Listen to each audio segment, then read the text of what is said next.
பேக்கரியில் கிடைக்கிற coin biscuit எப்படி செய்யலான்றதை பார்க்கலாம் வாங்க. 50 கிராம் வெண்ணெய் எடுத்துக்கலாம். வெண்ணெய் எடுத்துட்டு அதை நல்லா ரூம் டெம்பரேச்சரில் வந்ததுக்கப்புறமேட்டு நல்லா அதை பீட் பண்ணிக்கலாம். நல்லா பீட் பண்ணதுக்கப்புறமேட்டு ஒரு அரை கப்பு சுகர் நான் நல்லா பொடிச்சு அதோடு ஆட் பண்ணியிருக்கேன். நல்லா இதோடு சேர்ந்து நல்லா மிக்ஸ் பண்ணிக்கலாம்.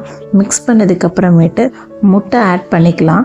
முட்டை ஃபஸ்ட்டு ஒரு முட்டையை போட்டு நல்லா பீட் பண்ணிக்கலாம். இன்னொரு முட்டையில் வெறும் ஒயிட்டை மட்டும் எடுத்துக்கலாம்.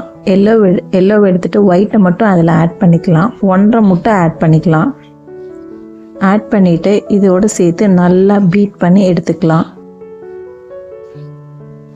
முட்டையை நல்லா பீட் பண்ணிக்கலாம். அப்போ தான் முட்டை ஸ்மெல் இல்லாமல் இருக்கும் பிஸ்கெட்டில்.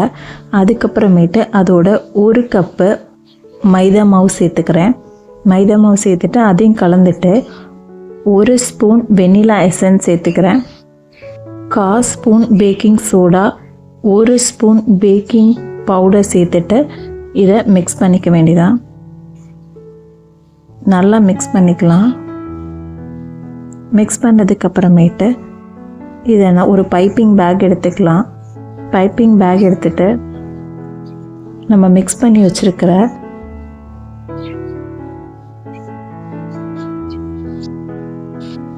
மிக்சரை அதிலோட ஆட் பண்ணிக்கலாம்.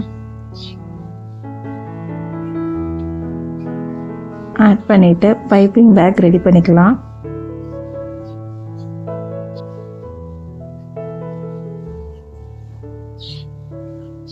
ஒரு ட்ரேயில் பட்டர் ஷீட்டை போட்டுக்கலாம். பட்டர் ஷீட் வச்சுட்டு நம்ம பைப்பிங் பேக்கில் இருக்கிற சின்ன சின்ன காயின்ஸாக சேர்த்துக்கலாம்.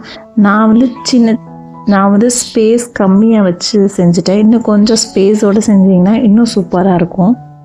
வச்சுட்டு நான் ஓவனில் 175 டிகிரி செல்சியஸில் ஒரு 30 மினிட்ஸ் பேக் பண்ணிக்கிறேன். ஒரு ஓவனுக்கும் டிஃப்ரெண்ட் ஆகும். என்னோடய ஓவன் கொஞ்சம் ஸ்லோவாக இருக்கும்ன்றனால நான் 30 மினிட்ஸ் வச்சுருக்கேன். ஆக்சுவலாக ஒரு 15 மினிட்ஸ்லேயே கூட ரெடி ஆயிரும். நல்லா கிறிஸ்பியாக இருக்கும். குழந்தைங்களுக்கு ரொம்ப பிடிக்கும். செஞ்சு பாருங்கள். செஞ்சு பார்த்துட்டு எப்படி இருந்துச்சுன்னு கமெண்ட் பண்ணுங்கள். தேங்க்யூ ஃபார் வாட்சிங்.